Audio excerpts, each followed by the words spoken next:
अक्लमंद परिंदा। किसी गांव में एक शिकारी रहता था और वो रोज शिकार करके अपना और अपने बच्चों का पेट पालता।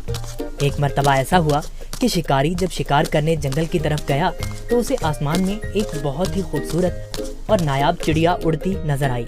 चिड़िया को देखते ही शिकारी के मुंह में पानी आ गया और वो सोचने लगा कि अगर किसी तरह ये नायाब चिड़िया मेरे हाथ लग जाए तो इसे बाजार में महंगे दामों बेचकर खूब पैसे कमाऊंगा। ये सोचते ही शिकारी ने बड़ी चालाकी और होशियारी से शिकार के लिए जब अपना जाल बिछाया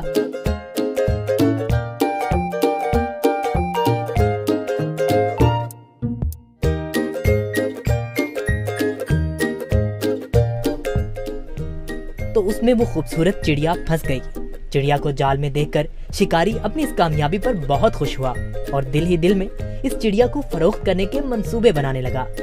चिड़िया जाल से बाहर निकलने के लिए खूब फड़फड़ाने लगी, लेकिन जब चिड़िया की सारी कोशिशें नाकाम हो गईं और उसे जाल से आजाद होने की कोई सूरत नजर न आई तो उसने मायूस होने की बजाय बड़े इत्मीनान से शिकारी की तरफ देखा और कहने लगी, अक्लमंद और भले इंसान, जरा मेरी बात तो सुनो। मुझ जैसी छोटी और नन्ही सी चिड़िया को पकड़कर आपको कोई फायदा नहीं होने वाला, क्योंकि अगर तुम मुझे ज़िबा भी करते हो तो मेरे थोड़े से गोश्त और गिनती की चंद नरम और नाजुक हड्डियों से तुम्हारा क्या बनेगा? और अगर तुम मुझे बाजार में फरोख्त भी करते हो तो तुम्हें कितने रुपए मिलेंगे? लेकिन तुम मेरी बात मानो और तुम मुझे इस कैद से आजाद कर दो तो मैं तुम्हें इसके बदले 3 ऐसी कीमती और अनमोल नसीहतें करूंगी जो हमेशा तुम्हारे काम आएंगी। इनमें से पहली नसीहत मैं तुम्हारे हाथ पे बैठ के करूंगी और नसीहत ऐसी होगी जिसे सुनकर तुम्हारा खून और बढ़ जाएगा, और दूसरी नसीहत दीवार पर बैठकर करूंगी जो बहुत ही आला और कारामद होगी। इसके बाद तीसरी और आखिरी नसीहत दरख्त की शाख पर बैठकर करूंगी। इसलिए अब तुम्हारी अक्लमंदी का यही तकाजा है कि तुम मुझे आजाद कर दो और मेरी इन तीनों नसीहतों पर अमल करके दुनिया में बड़ा नाम कमाओ। शिकारी ने चिड़िया की ये पेशकश सुनकर थोड़ी देर सोचने और गौर करने के बाद उसकी बात मानते हुए जाल की रस्सी खुद खोल दी।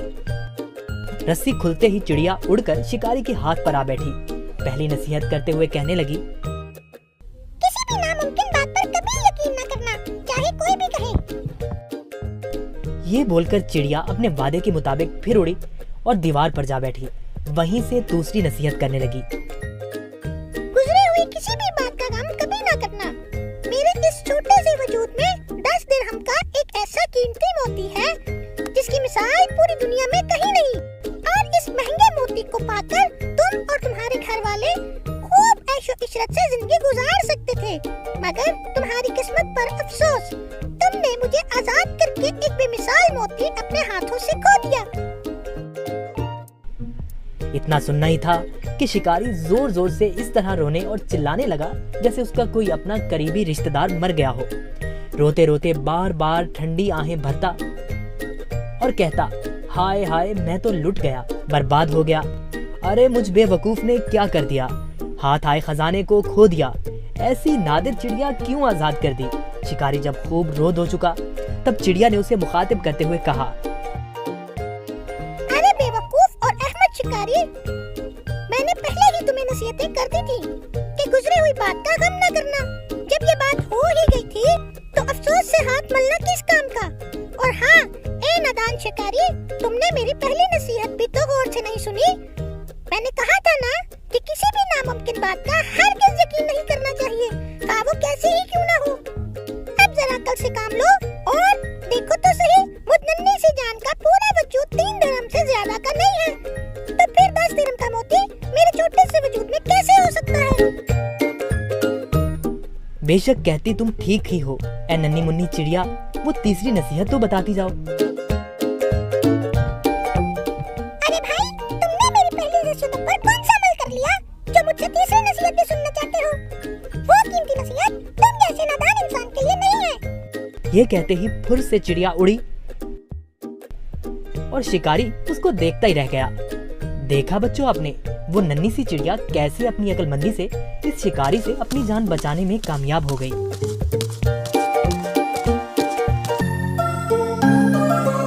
कामचोर काहिल गधा।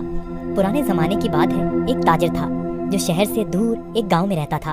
वो तिजारत के लिए रोजाना शहर जाता और मुख्तलिफ अशिया की खरीदो फरोख्त किया करता। तिजारत करने के लिए उसके पास एक गधा था। वो गधे पर सामान लाद कर रोजाना शहर जाया करता। ताजिर अपने गधे की बहुत अच्छे तरीके से देखभाल करता, उसकी खुराक का बहुत ख्याल रखता, उसे वक्त पर चारा डालता और पानी पिलाता, क्योंकि ताजिर को पता था कि उसकी तिजारत के लिए इस गधे की बहुत जरूरत है। गधा बहुत सेहतमंद था। ताजिर बहुत सारा सामान एक साथ गधे पर लाद कर फरोख्त के लिए शहर ले जाता, लेकिन उसका गधा बहुत कामचोर और आलसी था। उसको भागना दौड़ना खाना पीना बहुत पसंद था। ओ, आज फिर शहर जाना पड़ेगा। मुझे हमेशा छुट्टियां क्यों नहीं हो जाती? मुझे छुट्टियां बहुत पसंद हैं। मेरे मालिक को तो हमेशा काम की ही पड़ी रहती है, पर मुझे फारिग रहना बहुत पसंद है।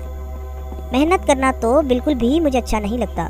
ताजिर अपने गधे पर सारा सामान लाद कर शहर ले जाता और ताजिर को शहर जाने के लिए एक नदी को पार करना पड़ता था। शहर जाकर वो सारा सामान बेच देता। ताजिर को हर रोज बाजार की मांग के मुताबिक अशिया की तिजारत करनी पड़ती थी, कभी कपास तो कभी नमक, कभी सब्जियां तो कभी फल। ताजिर को पता लगा कि बाजार में नमक की मांग बहुत बढ़ गई है। ठीक है, मैं बहुत जल्द ही नमक लेकर आ जाऊंगा। उसने अपने गधे पर 4 बोरियां नमक की लादी और उसको मालूम हो गया कि 4 बोरियों का वजन काफी ज्यादा है। ओहो, मेरा गधा इतना वजन नहीं उठा सकता। इसका वजन थोड़ा कम करना पड़ेगा, यही ठीक रहेगा। उसने गधे की पीठ से एक बोरी उतार दी, फिर भी गधा आगे जाने के लिए तैयार नहीं था। ताजिर को अपने गधे का तो बहुत ख्याल था, पर उसको अपने गधे का पता था कि वो बहुत कामचोर और आलसी है। उसने एक छड़ी गधे की पीठ पर मारी और उसे बाजार ले जाने की कोशिश करने लगा।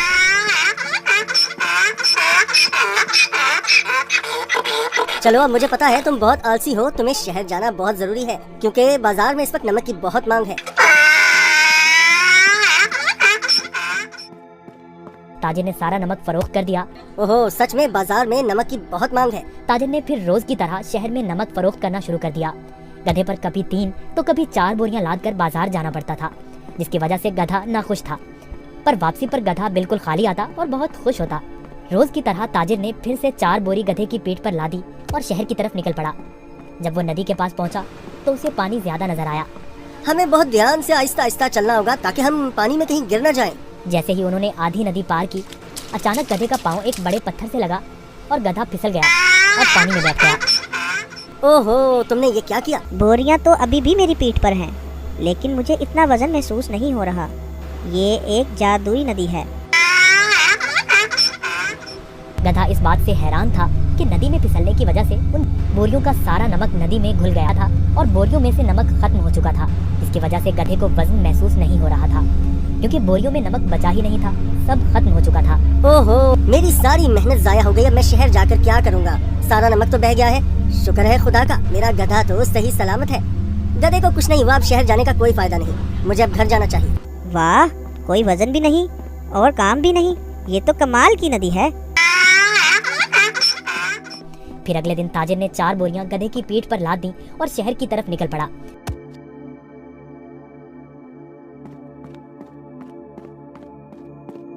आहा, कल का दिन कितना अच्छा था। कोई काम भी नहीं करना पड़ा था। आज मुझे फिर काम करना पड़ रहा है। ठीक है, आज फिर से मैं आलसीपन दिखाता हूँ और अपना वजन कम करता हूँ। फिर तो मैं नदी से ही घर वापस जा सकता हूँ, कल की तरह।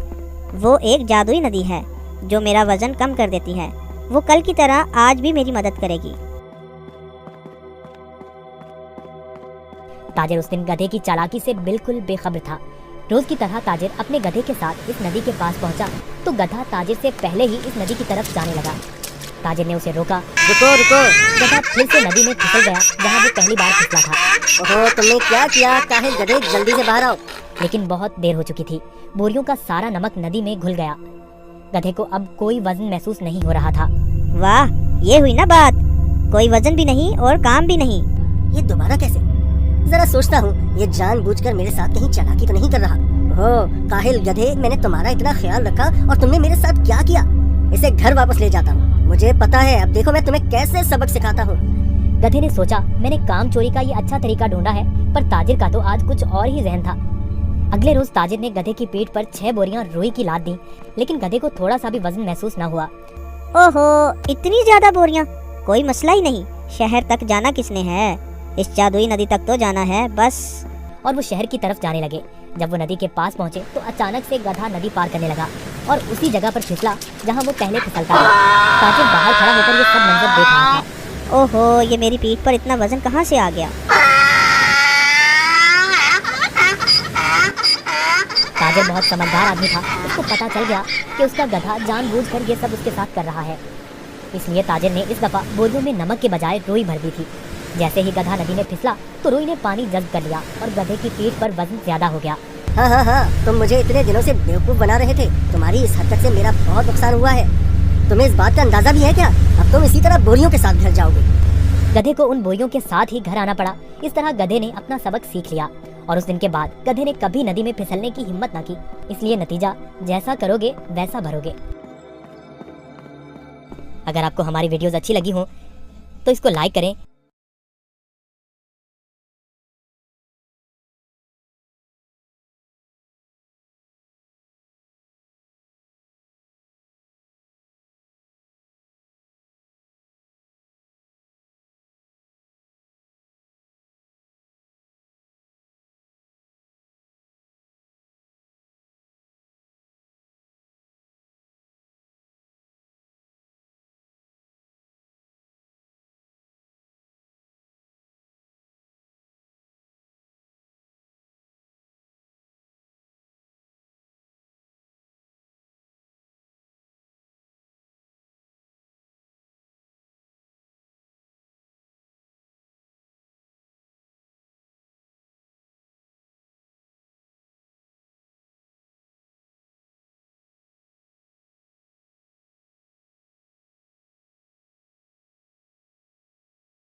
था। उसके पास एक घोड़ा था और एक गधा था। वो इन दोनों को बाजार लेकर जा रहा था। आदमी ने अपना सारा सामान गधे पर लाद रखा था।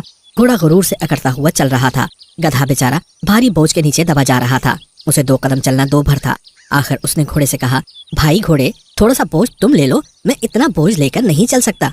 घोड़े ने मुंह फेर कर जवाब दिया, मैं क्यों ले लूं? मुझे तेरी और तेरे बोझ की क्या परवाह। खबरदार जो फिर कभी मुझसे बोझ बांटने को कहा। गधा खामोश हो गया। अब वो थोड़ी ही दूर गए थे कि गधा थक कर गिर पड़ा। ये देखकर मालिक ने गधे का सारा बोझ उतारकर घोड़े की पीठ पर लाद दिया। अब घोड़े को गुरूर की हकीकत मालूम हुई। उसने बहुत हाथ पांव मारे मगर मालिक के डंडों के आगे एक न चली। मजबूर होकर उसे सारा बोझ बाजार तक ले जाना पड़ा। रास्ते में गधे ने घोड़े से कहा, भाई अगर तुम पहले ही थोड़ा सा बोझ ले लेते तो सारा बोझ लेकर क्यों चलना पड़ता। घोड़े ने शर्मसार होकर सर झुका लिया। दुनिया में बहुत से लोग ऐसे हैं जो दूसरों को मुसीबत में देखकर खुश होते हैं और उनकी मदद नहीं करते, मगर जब उन पर मुसीबत आती है तो रोते चिल्लाते और शोरोगुल मचाते हैं। हमें चाहिए कि दुख दर्द में अपने भाइयों का हाथ बटाएं और उनकी मदद करें। जंगल में सभी पक्षी अपने अपने परिवार के साथ बहुत खुशी का जीवन बिता रहे थे। उसी जंगल में एक कबूतर और कबूतरी भी रहते थे जो अपने बेटे किकी की वजह से बहुत परेशान थे, क्योंकि उनका बेटा कोई भी चीज शौक से खुश होकर ना खाता। वो हर खाने वाली चीज को जाया कर देता, आधी खाकर आधी फेंक देता। आज तो वो सुबह से रोए जा रहा था और एक नई और अनोखी जिद कर रहा था। मुझे नहीं पता मम्मा पापा, मैं खाऊंगा तो सिर्फ मैंगो खाऊंगा। मुझे कहीं से भी मैंगो ला कर दे। क्योंकि बेटा जंगल में ठंड का मौसम चल रहा है और इस मौसम में मैंगो नहीं होते। बेटा हम आपको कहाँ से मैंगो ला कर दें? तो फिर मैं भूखा ही रहूंगा। मुझे मैंगो चाहिए, मैं मैंगो ही खाऊंगा। बेटा समझ जाओ, हर फल का कोई मौसम होता है और मैंगो तो गर्मियों का फल है, सर्दियों में मैंगो नहीं होते। मगर वो छोटा बच्चा कोई बात मानने को तैयार नहीं था। चिड़िया जो कबूतर के पास में ही रहती थी, वो कबूतर के बेटे की रोने की आवाज सुनकर वहाँ आ जाती है। मैं कब से सुन रही हूँ कि बेटा आप क्यों रोए जा रहे हैं? चिड़िया बहन क्या बताऊं, घर में इतना भोजन है, मीठे फल भी हैं, मगर किकी मैंगो खाने की जिद कर रहा है। अब आप ही इसे समझाएं कि इस मौसम में हम इसे मैंगो कहां से ला कर दें। चिड़िया बहुत सियानी थी, वो किकी को सबक देना चाहती थी, इसलिए वो किकी से कहती है, किकी बेटा चलो आप मेरे साथ चलें, मैं आपको कहीं से मैंगो ढूंढ कर देती हूँ। मगर चिड़िया बहन इस मौसम में, कबूतर भैया आप किकी को मेरे साथ आने दें, मुझे पूरा विश्वास है किकी सब समझ जाएगा। फिर चिड़िया किकी को अपने साथ लेकर जंगल में चली जाती है। थोड़ी दूर बुलबुल का घर था। चिड़िया किकी को साथ लेकर बुलबुल के घर जाती है। बुलबुल ने चूल्हे पर एक देगची रखी हुई थी और उसमें उसने पानी में एक बेरी का फल डाल रखा था। बुलबुल बहन आप अपने बच्चों के लिए क्या बना रही हैं? बहन चिड़िया क्या बताऊं, ऐसे ठंड के मौसम में कुछ भी खाने को नहीं मिल रहा है। मुझे एक बेरी का फल मिला था, मैंने सोचा हम सब इसे ही पका कर खा लेते हैं। बेरी का फल और वो भी इतने सारे पानी में आप पका रही हैं, वो क्यों आंटी? चिड़िया यही दिखाने के लिए तो उसे यहाँ लेकर आई थी। बेटा हमारे घर में और कुछ भी खाने को नहीं है, मगर हम गरीब पक्षी क्या करें, पेट भी तो भरना है, इसलिए जो भी मिलता है उसे बांट कर खा लेते हैं। किकी बेटा आपके घर में तो ढेर सारा भोजन है और फिर भी आप अपनी मम्मा और पापा से मैंगो खाने की जिद कर रहे हैं। चलो मैं आपको कुछ और दिखाती हूँ। फिर चिड़िया किकी को साथ लेकर मिठू तोते के घर जाती है। अब कैसे हैं तोते भैया आप? क्या बताऊँ चिड़िया बहन, मेरे घर में सब कुछ है, भोजन भी है, मगर मैं खा नहीं सकता। मुझे 3 दिन से सख्त बुखार है, डॉक्टर ने कुछ भी खाने पीने से मना कर रखा है। क्यों? वो क्यों? मिठू अंकल आपको डॉक्टर ने खाने से मना क्यों कर रखा है? क्योंकि मैं अगर थोड़ा सा भी कुछ खा लूं तो मेरे पेट में दर्द शुरू हो जाता है, मैं बहुत तकलीफ में हूँ। किकी बेटा आपके घर में तो कोई भी बीमार नहीं है, आप सब स्वस्थ हो, फिर भी आप भगवान का शुक्र अदा नहीं करते हो। मैंगो नहीं तो क्या हुआ, आपके घर में तो और भी तरह तरह के भोजन है जिन्हें आप खा सकते हो। आप ये सब भूलकर केवल मैंगो खाने की जिद कर रहे हो। किकी चिड़िया की बात सुनकर खामोश रहता है। फिर चिड़िया किकी को साथ लेकर थोड़ा आगे जाती है, जहाँ एक टूटे हुए घोंसले में एक कौवा और कौवी बैठे हुए थे। गौरी बहन क्या हो रहा है? क्या बताऊं चिड़िया, 3 दिन से भूखे हैं, जब से ठंड शुरू हुई है हमें कुछ भी खाने को नहीं मिल रहा। आज भी मैं पूरा जंगल घूम कर आया हूँ, हर तरफ बर्फ ही बर्फ है, कहीं से भी कोई दाना नहीं मिला। किकी बेटा किसी के पास भोजन थोड़ा है और किसी के पास खाने को कुछ भी नहीं है, कोई बीमार है तो कोई परेशान, और एक आप हो कि आपके पास सब कुछ है और फिर भी आप अपने मम्मा और पापा को तंग कर रहे हो। ये सब देखकर किकी रोने लग जाता है। आंटी मेरी आंखें खुल गई हैं, मैं तो इन सब पक्षियों से बहुत अच्छी जिंदगी गुजार रहा हूँ और फिर भी मैं शुक्र नहीं करता, मैं शर्मिंदा हूँ अपने मम्मा पापा से भी और खुद से भी, प्लीज मुझे घर ले जाएं। हाँ बेटा मैं यही चाहती थी कि आप ऊपर वाले की दी हुई हर चीज का शुक्र करो और बेमौसम के फल मांगकर अपने मम्मा और पापा को तंग ना करो। फिर चिड़िया किकी को साथ लेकर उसके घर वापस चली जाती है।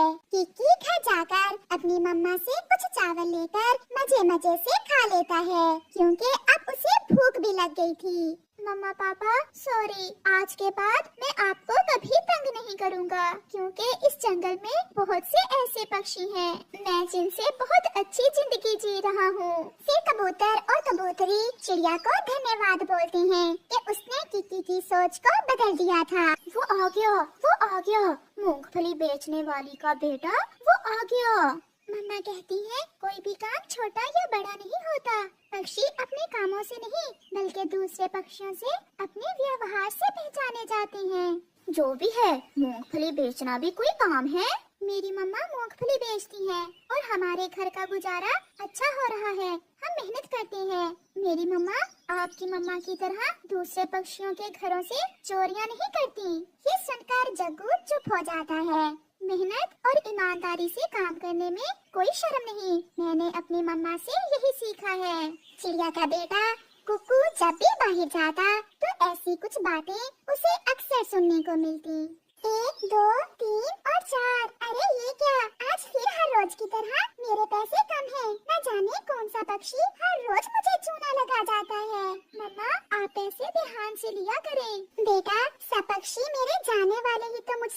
मूंगफली लेने आते हैं, फिर मेरे साथ ऐसा कौन कर सकता है? कोई तो है जो आपसे मूंगफली ले जाता है और वो भी बिना पैसे दिए। हाँ, ऐसा तो है।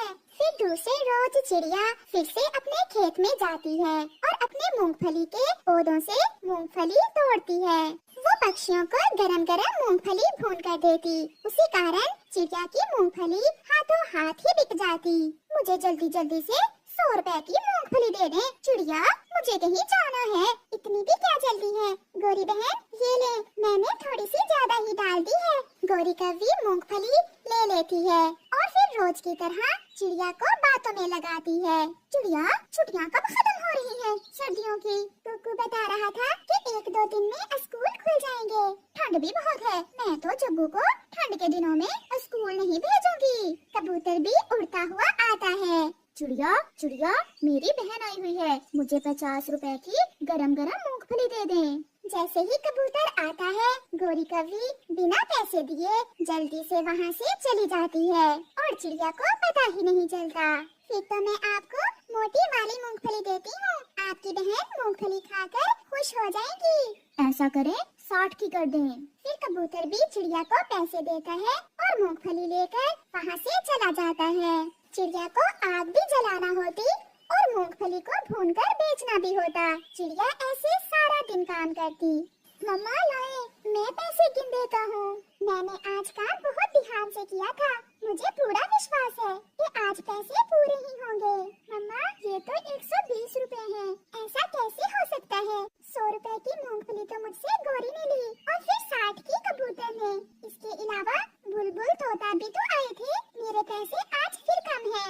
अगर ऐसा है तो मैं कल पकड़ूंगा उस चोर को जो मेरी मम्मा से मूंगफली बिना पैसों के ले जाता है। गौरी कव्वी भी अपने घर में बैठी हुई थी। जग्गू, खाओ खाओ, मुफ्त की है। मैं हर रोज उस छोटी चिड़िया को बातों में लगाकर मूंगफली के पैसे दिए बिना ही आ जाती हूँ। ये सुनकर कालू कौवा और उसका बेटा जग्गू हंसने लग जाते हैं। अपने बेटे की तरह वो चिड़िया भी पागल ही है। मम्मा, आप ऐसा ही किया करें। दूसरे दिन कुकू सीधा पुलिस के पास जाता है और उन्हें सारी बात बताता है।